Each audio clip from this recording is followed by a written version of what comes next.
तर सत्ता आल्यावर दिशा प्रकरण काढा, आदित्यला बर्फावर झोपून मारा. दापोलीतल्या सभेत रामदास कदम यांनी एकनाथ शिंदेंना हे आवाहन केलंय.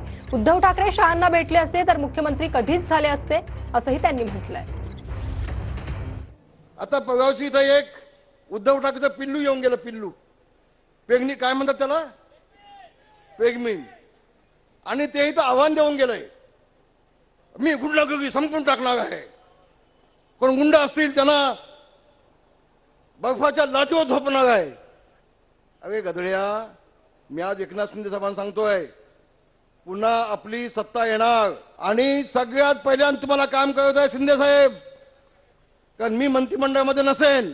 दिशा सालियांचं प्रकरण बाहेर काढा आणि त्याच्यामध्ये हा दोषी आढळला ना हे पिल्लू, तर याला बर्फाच्या लादीवर झोपून नको त्या जागेवर ह्याला फटके द्या. हे पर्यंत तुम्हाला मी सांगतोय. याला आपली अवकात काय, आपण किती बोलतोय, आपण कोण आहोत. उद्धव ठाकरेला देवेंद्र फडणवीस साहेबांनी 10 फोन केले, उद्धवजी मला भेटायचं आहे, उद्धवजी मला मातोश्रीमध्ये यायचं आहे. नाही म्हणून सांगितलं, नाही म्हणून सांगितलं. का? त्याला काँग्रेस सोबत जाऊन त्याला मुख्यमंत्री व्हायचं होतं. काँग्रेस सोबत स्वतः गेले असते दिल्लीमध्ये, शाह साहेबांना भेटले असते, मोदी साहेबांना भेटले असते.